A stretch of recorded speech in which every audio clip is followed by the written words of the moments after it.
ನಮಸ್ಕಾರ ಸ್ನೇಹಿತರೆ. ಕರ್ನಾಟಕ ರಾಜ್ಯ ಸರ್ಕಾರಕ್ಕೆ ರಾಜ್ಯ ಸರ್ಕಾರದ 43 ಇಲಾಖೆಗಳಲ್ಲಿ ಮಂಜೂರಾಗಿರ್ತಕ್ಕಂಥ ಹುದ್ದೆಗಳು 7,69,000 ಚಿಲ್ಲರೆ. ಅದರಲ್ಲಿ 2,58,709 ಹುದ್ದೆಗಳು ಖಾಲಿ ಇವೆ. ಅದಕ್ಕೇನು ಮಾಡವ್ರೆ, 3 ಲಕ್ಷ ಹೊರಗುತ್ತಿಗೆ ನೌಕರರನ್ನ ತೆಗೆದುಕೊಂಡಿದ್ದಾರೆ. ಗ್ರಾಮ ಪಂಚಾಯತಿಲಿ ಡಾಟಾ ಎಂಟ್ರಿ ಆಪರೇಟರ್ ಆಗಿರ್ಬೋದು, ಕೃಷಿ ಇಲಾಖೆ, ತೋಟಗಾರಿಕೆ ಇಲಾಖೆ, ರೇಷ್ಮೆ ಇಲಾಖೆ, ಸಾರಿಗೆ ಇಲಾಖೆ, ಕಂದಾಯ ಇಲಾಖೆ ಇತ್ಯಾದಿ ಇಲಾಖೆಗಳಲ್ಲಿ. ಅಂದರೆ ಹೊರಗುತ್ತಿಗೆ ನೌಕರರು ಯಾವ ರೀತಿ ಅಂದರೆ, ಯಾವುದೋ ಒಬ್ಬ ಏಜೆನ್ಸಿ ನೇಮಕ ಮಾಡ್ಕೊಂಡಿರ್ತಾನೆ, ಆ ಮೂಲಕ ನೇಮಕ ಮಾಡ್ಕೊಂಡಿರ್ತಾನೆ. ಅವನು ಇವ್ರಿಗೆ 30,000 ನಾನು ಸಂಬಳ ಕೊಡ್ತೀನಿ ಅಂದ್ಬಿಟ್ಟು 30,000 ಸರ್ಕಾರದಿಂದ ತೆಗೆದುಕೊಳ್ತಾ ಇರ್ತಾನೆ. ಆದರೆ ಅವನು ಅಷ್ಟು ಸಂಬಳವನ್ನು ಅವರ ಖಾತೆಗೆ ಜಮಾವಣೆ ಮಾಡುವುದಿಲ್ಲ. ಅದರಲ್ಲಿ EF PF ಅದು ಇದು ಅಂತ ಕಟ್ಟಾಗಿ 5,000 ಕಟ್ಟಾದ್ರೆ 25,000 ಕೊಡುವುದಿಲ್ಲ. ಇನ್ಯಾವ್ಯಾವುದೋ ಕಮಿಷನ್ನು ಆಳು ಮೂಳು ಹಿಡ್ಕೊಂಡು 17,000-18,000 ಸಂಬಳ ಕೊಡ್ತಾನೆ. ಸರ್ಕಾರದಲ್ಲಿ ಏನು ಮಾಡ್ತಾರೆ, 90,000 ಅತಿಥಿ ಶಿಕ್ಷಕರು ಉಪನ್ಯಾಸಕರಿದ್ದಾರೆ ಶಿಕ್ಷಣ ಇಲಾಖೆ ಒಂದರಲ್ಲೇ. 70,000 ಸಂಬಳ ತಗುವಂತ ಕಾಯಂ ಶಿಕ್ಷಕ ಮಾಡುವ ಪಾಠವನ್ನೇ 7,000 ಸಂಬಳ ತಗುವ ಶಿಕ್ಷಕನು ಸಹ ಮಾಡ್ತಾನೆ. ಆದರೆ ಈ ಶಿಕ್ಷಕನಿಗೆ, ಅತಿಥಿ ಶಿಕ್ಷಕರಿಗೆ, ಉಪನ್ಯಾಸಕರವರೆಲ್ಲ ವರ್ಷ ಪೂರ್ತಿ ಕೆಲಸ ಇರುವುದಿಲ್ಲ. ಅವ್ರಿಗೆ ಕಾಯಂ ಶಿಕ್ಷಕರಿಗೆ ಒತ್ತಡ ಯಾವಾಗ ಜಾಸ್ತಿ ಇರ್ತದೆ ಆ ಸಂದರ್ಭದಲ್ಲಿ ತೆಗೆದುಕೊಳ್ತಾರೆ. ಸರ್ಕಾರ ಆರ್ಥಿಕ ಪರಿಸ್ಥಿತಿಯನ್ನ ಒಂದು ಸಮತೋಲನದಲ್ಲಿ ಇಟ್ಕೊಳ್ಳೋದಿಕ್ಕೆ, ಈಗ ಕಾಯಂ ನೌಕರರನ್ನ ನೇಮಕ ಮಾಡಿಕೊಂಡ್ರೆ ಅವ್ರಿಗೆ EL ಕೊಡಬೇಕು, CL ಕೊಡಬೇಕು, CML ಕೊಡಬೇಕು, ಮತ್ತೊಂದು ಮಗದೊಂದು ಭತ್ಯೆಗಳು ಕೊಡಬೇಕು, ವಾರ್ಷಿಕ ವೇತನ ಬಡ್ತಿಗಳು ಕೊಡಬೇಕು, ಆರ್ತಿಗಳಿಗೊಂದ್ಸಲ ಅವ್ರಿಗೆ ತುಟಿ ಭತ್ಯೆಯನ್ನ ಕೊಡಬೇಕು. ಇವ್ರಿಗೇನಿಲ್ವಲ್ಲ, ಯಾರೋ ಒಬ್ಬ ನೇಮಕ ಮಾಡ್ಕೊಂಡಿರ್ತಾನೆ, ಅವನು ದುಡ್ಡು ಮಾಡ್ಕೋತಾ ಇರ್ತಾನೆ. ಈ ರೀತಿ 3 ಲಕ್ಷ ಹೊರಗುತ್ತಿಗೆ ನೌಕರರು ಕರ್ತವ್ಯ ನಿರ್ವಹಿಸ್ತಾವ್ರೆ. ಅದಕ್ಕೇನ್ ಮಾಡಬೇಕು ಸರ್ಕಾರ? ಈಗ ಆಡಳಿತ ನಡೆಸ್ತಾ ಇರತಕ್ಕಂತ ಸರ್ಕಾರದ ಚುಕ್ಕಾಣಿ ಹಿಡಿದಿರುವಂತ ಪಕ್ಷ ಬೆಳಗಾವಿ ಅಧಿವೇಶನದಲ್ಲಿ 2028 ಮಾರ್ಚ್ ವೇಳೆಗೆ ಹೊರಗುತ್ತಿಗೆ ಪದ್ಧತಿಯನ್ನೆಲ್ಲವನ್ನ ತೆಗೆದುಹಾಕಿ ಕಾಯಂ ನೌಕರರನ್ನ ನೇಮಕ ಮಾಡ್ಕೋಬೇಕು. ಯಾಕೆಂದ್ರೆ ಸುಪ್ರೀಂ ಕೋರ್ಟ್ ಹೇಳ್ತು, ನೀವು ಹೊರಗುತ್ತಿಗೆ ನೌಕರರನ್ನ ನೇಮಕ ಮಾಡ್ಕೊಂಡ್ರೆ ಅವ್ರಿಗೆ ಉದ್ಯೋಗದಲ್ಲಿ ಭದ್ರತೆ ಇರುವುದಿಲ್ಲ. ನಿಮ್ಗೆ ಯಾವಾಗ ಕೆಲ್ಸಕ್ಕೆ ಬೇಕು ಅವಾಗ ತಗೋತೀರಿ, ಬೇಡ ಅಂದಾಗ ಕಳಿಸ್ಬಿಡ್ತೀರಿ. ಉದ್ಯೋಗವನ್ನ ಕೊಡುವುದು ಮೂಲಭೂತ ಹಕ್ಕು, ಅವ್ರು ಪಡ್ಕೊಳ್ಳೋದು ಸರ್ಕಾರದ ಆದ್ಯ ಕರ್ತವ್ಯ. ಸರ್ಕಾರಗಳು ಆರ್ಥಿಕ ಪರಿಸ್ಥಿತಿಯ ನೆಪ ಹೇಳಿ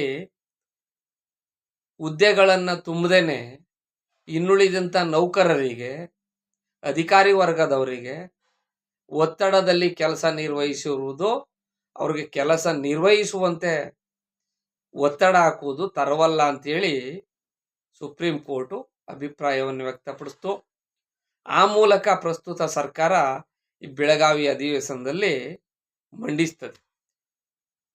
ಅಲ್ಲಿ ತನಕ ಏನ್ ಮಾಡುವುದು, ಬೀದರ್ ಮಾದರಿ ಅಂತಿದೆ. ಅಂದ್ರೆ ಬೀದರ್ ಜಿಲ್ಲೆಯಲ್ಲಿ ಹೊರಗುತ್ತಿಗೆ ನೌಕರರನ್ನ ಸರ್ಕಾರದ ಮೂಲಕವೇ ತೆಗೆದುಕೊಳ್ಳೋದು. ಜಿಲ್ಲಾಧಿಕಾರಿಗಳ ನೇತೃತ್ವದಲ್ಲಿ ಇಲ್ಲಿದೆ. ವೇತನ ಮತ್ತು ಸವಲತ್ತುಗಳನ್ನ ಜಿಲ್ಲಾಧಿಕಾರಿಗಳ ನೇತೃತ್ವದಲ್ಲಿ ಒಂದು ಸೊಸೈಟಿಯನ್ನ ಸ್ಥಾಪನೆ ಮಾಡಿ, ಆ ಸೊಸೈಟಿಗೆ ಯಾವ್ಯಾವ ಇಲಾಖೆಯಲ್ಲಿ ಎಷ್ಟೆಷ್ಟು ನೌಕರರನ್ನ ನಾವು ನೇಮಕ ಮಾಡ್ಕೊಂಡಿದ್ದೀವಿ ಅಂತೇಳಿ ಸರ್ಕಾರ ಅವ್ರಿಗೆ ಒಂದು ಗೌರವಯುತವಾದ ವೇತನವನ್ನ, ಸವಲತ್ತುಗಳನ್ನ ನೀಡಿ, PF ESI ಇತ್ಯಾದಿ ಸವಲತ್ತುಗಳನ್ನ ಕೊಟ್ಟು 15ನೇ ತಾರೀಕಿನ ಒಳಗೆ ಅವ್ರಿಗೆ ವೇತನ ಕೊಡುವಂತ ಒಂದು ಮಾದರಿ ಬೀದರ್ ಜಿಲ್ಲೆಯಲ್ಲಿದೆ. ಆ ಬೀದರ್ ಜಿಲ್ಲೆಯ ಮಾದರಿಯನ್ನ ರಾಜ್ಯದ ಎಲ್ಲ ಜಿಲ್ಲೆಗಳಲ್ಲಿ ಅಳವಡಿಸ್ಕೊಂಡು ಆ ಮೂಲಕ ಅವ್ರಿಗೆ ಗೌರವಯುತವಾದಂಥ ಜೀವನವನ್ನ ಕಟ್ಕೊಳ್ಳೋದಿಕ್ಕೆ ವೇತನ ಕೊಡುವಂಥದ್ದು. ಸರ್ಕಾರ ಏನಿಲ್ಲ, ಒಂದು ದಿನಕ್ಕೆ 1,000 ಅಂತೆ ನನ್ನ ಅನಿಸಿಕೆ. ಈ 3 ಲಕ್ಷ ಹುದ್ದೆಗಳು ಹತ್ತತ್ರ ಏನು ಖಾಲಿ ಇವೆ, ಸರ್ಕಾರದಿಂದೇ ನೇಮಕ ಮಾಡ್ಕೊಳ್ಳಿ. ಕಾಯಂ ನೌಕರರಿಗೆ ಏನೇನು ಸವಲತ್ತುಗಳು ಬರ್ತವೆ ಎಲ್ಲಾನು ಕೊಡಿ.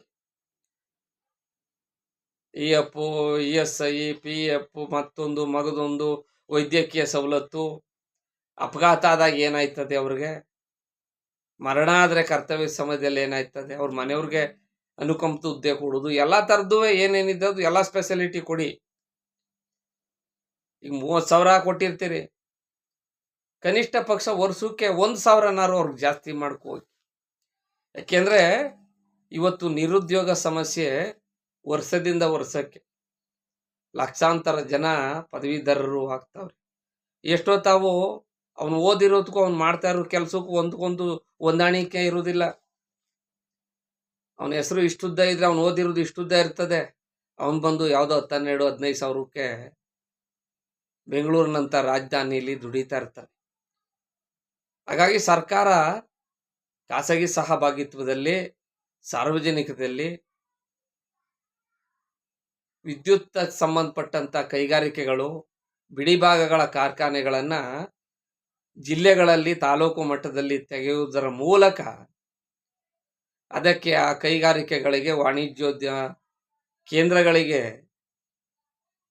ಅವುಗಳನ್ನು ತೆರೆಯಲು ಅನುಕೂಲ ಮಾಡಿಕೊಡುವುದರ ಮೂಲಕ ನಿರುದ್ಯೋಗ ಸಮಸ್ಯೆಯನ್ನು ಹೋಗಲಾಡಿಸ್ಬೋದು. ಈಗ ನೋಡಿದ್ದೀರಿ, ಯಾವುದೋ 1,000 ಹುದ್ದೆ ಇವೆ ಸರ್ಕಾರದಲ್ಲಿ ಅಂದರೆ 10 ಲಕ್ಷ ಜನ ಅರ್ಜಿ ಹಾಕ್ತಾರೆ. ಯಾವ ಮಟ್ಟಕ್ಕಿದೆ ನಿರುದ್ಯೋಗ ಸಮಸ್ಯೆ. ಹಾಗಾದಾಗ ಇಲ್ಲಿ ಕಾಯಂ ನೌಕರರಿಗೂ ಒತ್ತಡ ಕಡಿಮೆ ಆಗ್ತದೆ. ಮುಂದಿನ ದಿನಮಾನಗಳಲ್ಲಿ ಆ ಖಾಲಿ ಹುದ್ದೆಗಳಿಗೆ ಹೊರಗುತ್ತಿಗೆ ನೌಕರರನ್ನು ಪರಿಗಣಿಸುವ ಮೂಲಕ, ಅಷ್ಟೊತ್ತಿಗೆ ಅವರು ಎಲ್ಲ ಪಕ್ವವಾಗಿರ್ತಾರೆ ಕೆಲಸದಲ್ಲಿ, ನೇಮಕ ಮಾಡುವ ಮೂಲಕ ಅವ್ರಿಗಾಗಿ ಯಾವುದೇ CET ಎಕ್ಸಾಮ್ ಕೊಡಿ, ಮತ್ತೊಂದು ಮಗದೊಂದು ಕೊಡಿ, ಕೆಲಸ ಮಾಡ್ತಾರೆ. ಅದೇ ರೀತಿ ಇಂತಿಂಥ ಕೆಲಸಗಳು, ಈಗ ನಾವು ಬ್ಯಾಂಕ್ ಹೋಗ್ತೀವಿ, ಅಲ್ಲಿ ಹಾಕಿರ್ತಾರೆ ಇದು 7 ದಿನದಲ್ಲಿ, ಇದು 15 ದಿನದಲ್ಲಿ, ಇದು 20 ದಿನದಲ್ಲಿ, ಇದು 1 ತಿಂಗಳಲ್ಲಿ ಆಯ್ತದೆ, ಯಾವ್ಯಾವ ಸೇವೆಗಳು ಯಾವ್ಯಾವ ರೀತಿ ಅಂತ. ಆ ರೀತಿ ಸರ್ಕಾರಗಳು ಸಹ ಒಂದು ಗುರಿಯನ್ನ ನಿಗದಿ ಮಾಡಬೇಕು. ಈಗ KSRTC ಡ್ರೈವರು, ಕಂಡಕ್ಟರ್ಗಳಿಗೆ, ಸಾರಿಗೆ ನಿಗಮದವ್ರಿಗೆ ಇಷ್ಟು ಕಿಲೋಮೀಟರ್ ಮಾಡಬೇಕು, ಇಷ್ಟು ಕಲೆಕ್ಷನ್ ತರಬೇಕು ಅಂತ ಟಾರ್ಗೆಟ್ ಇರ್ತದೆ. ಅದನ್ನು ಅವರು ತರಲು, ರೀಚ್ ಮಾಡೋಕೆ, ಆ ಗುರಿಯನ್ನ ಮುಟ್ಟೋದಿಕ್ಕೆ ಆ ಗುರಿಯನ್ನ ಮನಸ್ಸಿನಲ್ಲಿ ಇಟ್ಕೊಂಡು ಹೋಗ್ತಾ ಇರ್ತಾರೆ.